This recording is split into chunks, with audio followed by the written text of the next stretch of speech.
Renungan Pagi Agama yang Bersinar oleh Ellen G. White, 16 Agustus 2023. Mari kita berdoa. Bapa kami yang berada dalam kerajaan surga, Bapa yang penuh kasih, yang kami sembah melalui anak-Mu Tuhan kami Yesus Kristus.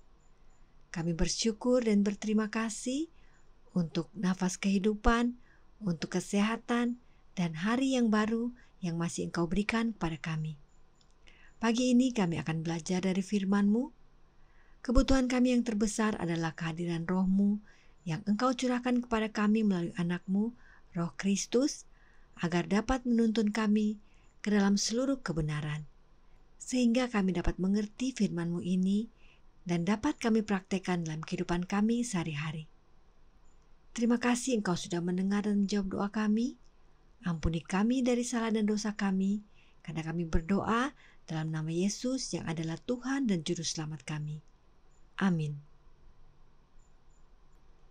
Renungan hari ini akan dibacakan oleh Saudara Ferdinand Wentuk.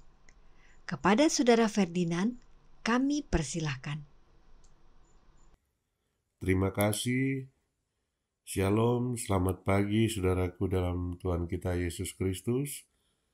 Renungan pagi kita pada pagi hari ini, Rabu 16 Agustus 2023, dengan judul Harus Berpaling dari Mereka.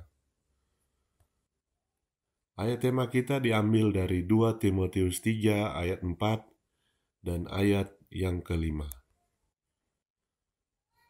Suka mengkhianat, tidak berpikir panjang, berlagak tahu, lebih menuruti hawa nafsu daripada menuruti Allah. Secara lahiriah mereka menjalankan ibadah mereka, tetapi pada hakikatnya mereka memungkiri kekuatannya. Jauhilah mereka itu. Ada suatu bentuk agama yang tidak lebih dari keegoisan. Dibutuhkan kesenangan dalam kenikmatan duniawi. Ia puas dengan merenungkan agama Kristus dan tidak tahu apa-apa tentang kuasa penyelamatannya. Message to Young People halaman 106. Salah satu dosa yang menjadi salah satu tanda hari akhir adalah bahwa orang yang mengaku Kristen lebih mencintai kepelesiran daripada mengasihi Allah. Periksalah jiwa Anda sendiri dengan benar. Selidiki dengan hati-hati betapa sedikit setelah pemeriksaan yang setia dapat melihat ke surga dan berkata, "Saya bukan salah satu dari mereka yang digambarkan demikian. Saya bukan pecinta kepelesiran lebih daripada mengasihi Allah." Message to Young People halaman 84. Allah tidak memiliki pencari hiburan sebagai pengikutnya. Hanya mereka yang menyangkal diri dan yang hidup dalam ketenangan, kerendahan hati, dan kekudusan adalah pengikut Yesus yang sejati. Dan orang seperti itu tidak dapat menikmati percakapan kosong dan sembrono dari pecinta dunia. Pengikut Kristus yang sejati akan memiliki pengorbanan yang harus dilakukan. Mereka akan menghindari tempat-tempat hiburan duniawi karena mereka tidak menemukan Yesus di sana. Tidak ada pengaruh yang akan membuat mereka berpikiran surgawi dan meningkatkan pertumbuhan mereka dalam kasih karunia. Kepatuhan pada firman Allah akan menuntun mereka keluar dari semua hal ini dan dipisahkan. Message to Young People halaman 376. Demikian renungan pagi hari ini saya bawa dalam nama Tuhan Yesus Kristus. Amin. Terima kasih atas penata layanan Saudara Dinan. Tuhan Yesus memberkati. Selamat pagi saudaraku dalam Tuhan. Renungan hari ini berkata, ada satu bentuk agama yang tidak lebih dari keegoisan. Dibutuhkan kesenangan dalam kenikmatan duniawi. Ia puas dengan merenungkan agama Kristus dan tidak tahu apa-apa tentang kuasa penyelamatannya. Radian Religion, halaman 230, paragraf kedua. Kutipan ini diambil dari buku Messages to Young People, halaman 106, paragraf kedua. Mari kita baca kelanjutannya agar kita dapat memahami mengapa orang-orang seperti ini Paulus katakan, jauhilah mereka. Mereka yang memiliki agama ini menganggap enteng dosa karena mereka tidak mengenal Yesus. Sementara dalam kondisi ini, mereka menilai tugas dengan sangat ringan. Demikianlah kondisi orang-orang yang puas dengan merenungkan agama Kristus, tapi tidak mengalami perubahan sebab tidak tahu apa-apa tentang kuasa Kristus. Orang-orang ini seperti pohon ara yang berdaun lebat, tetapi tidak ada buahnya. Roh Nubuat berkata, kita belajar dari Alkitab bahwa pohon ini yang di atasnya tidak digantungkan tandan buah penebusan, ditutupi dengan dedaunan hijau. Perhatikan kata-katanya.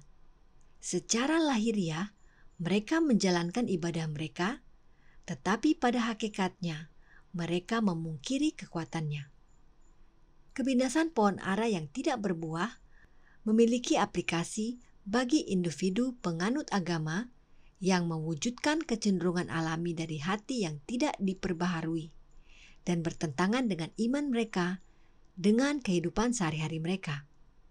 Mereka tidak mewakili karakter Kristus kepada dunia karena mereka tidak memiliki Kristus di dalam diri mereka. Review and Herald, Januari 11, 1881, paragraf kelima. Paulus katakan, jauhilah orang-orang seperti ini, yang berdaun lebat tapi tidak ada buah, sebab mereka tidak memiliki Kristus tinggal di dalam mereka. Siapakah mereka ini? Perhatikan ciri-ciri mereka. Kita membanggakan kemajuan kita dalam kebenaran, tetapi perbuatan-perbuatan kita tidak sesuai dengan pengakuan kita. Sayangnya, kita kekurangan dalam roh, energi, dan kehidupan. Pohon-pohon yang tertutup banyak daun, tetapi mereka miskin buah. Review and Herald, Januari 11, 1881, paragraf ketiga. Inilah cirinya, yaitu bangga akan kemajuan dalam pengetahuan akan kebenaran, giat dalam mempelajari dan mendalami Alkitab. Namun, tidak ada perubahan dalam hidup. Bukankah ini adalah kita semua? Namun puji Tuhan, Yesus tidak pernah meninggalkan kita. Juru Selamat tidak pernah berpaling dari orang yang benar-benar bertobat, tidak peduli seberapa besar kesalahan mereka. Tapi Dia membenci semua kemunafikan dan tampilan yang sia-sia. Dia berbicara dengan teguran yang paling keras dan tanpa syarat kepada orang-orang Farisi dan orang-orang munafik yang diwakili oleh pohon ara yang ditutupi dengan dedaunan hijau tetapi tidak berbuah. Review and Herald, Januari 11, 1881, paragraf ke-6. Kita masih punya harapan asal sungguh-sungguh bertobat. Tinggalkan kemunafikan pohon ara yang banyak daun tapi tidak ada buah. Saudaraku dalam Tuhan, renungan hari ini berkata, salah satu dosa yang menjadi salah satu tanda hari akhir adalah bahwa orang yang mengaku Kristen lebih mencintai kepelisiran daripada mengasihi Allah. Periksalah jiwa Anda sendiri dengan benar. Selidiki dengan hati-hati. Sebab Allah tidak memiliki pencari hiburan sebagai pengikutnya. Hanya mereka yang menyangkal diri dan yang hidup dalam ketenangan, kerendahan hati dan kekudusan adalah pengikut Yesus yang sejati. Karenanya, bagaimana supaya berbuah dan tidak hanya berdaun saja? Ketika Anda menerima Roh Kristus, Roh kasih yang tidak mementingkan diri dan bekerja untuk orang lain, Anda akan tumbuh dan menghasilkan buah. Karunia Roh akan matang dalam karakter Anda. Iman Anda akan meningkat, keyakinan Anda menjadi lebih dalam, kasih Anda menjadi sempurna. With God at Dawn, halaman 181, paragraf ke-13. Saudaraku dalam Tuhan, hanya ada satu cara untuk kita bertumbuh dan berbuah, yaitu dengan tinggal di dalam Yesus. Dan untuk tinggal dalam Yesus, kita harus menerima Roh-Nya, Roh Kristus. Dan sebagaimana renungan hari ini nyatakan, di dalam Radiant Religion, halaman 230, paragraf ke-5. Pengikut Kristus yang sejati akan memiliki pengorbanan yang harus dilakukan. Mereka akan menghindari tempat-tempat hiburan duniawi karena mereka tidak menemukan Yesus di sana. Tidak ada pengaruh yang akan membuat mereka berpikiran surgawi dan meningkatkan pertumbuhan mereka dalam kasih karunia. Kepatuhan pada firman Allah akan menuntun mereka keluar dari semua hal ini dan dipisahkan. Mereka yang memiliki Kristus tinggal dalam hati mereka oleh kehadiran Roh-Nya tidak akan tertarik ke tempat-tempat di mana Yesus tidak ditemukan di sana. Sebab mereka tahu, di luar Yesus mereka akan jatuh menjadi pohon ara yang banyak daun tetapi tidak ada buah. Kiranya pekabaran ini menjadi pembaharuan bagi kita semua, sebab Allah tidak mencari pengikut yang mencari hiburan, tetapi mencari mereka yang menyangkal diri, hidup dalam ketenangan, rendah hati serta kudus. Dan hal itu terjadi hanya karena Kristus tinggal dalam hidup kita oleh kehadiran Roh-Nya.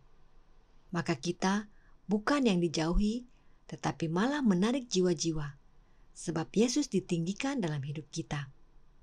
Tuhan memberkati, saya bawa dalam nama Yesus. Amin. Mari kita berdoa.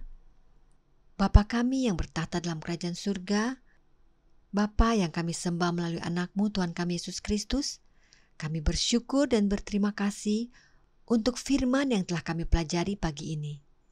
Biarlah Roh-Mu yang suci yang Engkau curahkan kepada kami melalui anak-Mu, Roh Kristus, akan selalu tinggal dalam hati kami untuk memampukan kami, menyangkal diri kami, menjauhi kepelisiran dunia, dan kami boleh menjadi saksi-Mu dan menarik jiwa-jiwa kepadamu. Besertalah dengan kami sepanjang hari ini. Terima kasih Engkau sudah mendengar dan menjawab doa kami. Ampuni kami dari salah dan dosa kami, karena kami berdoa dalam nama Yesus yang adalah Tuhan dan Juru Selamat kami. Amin.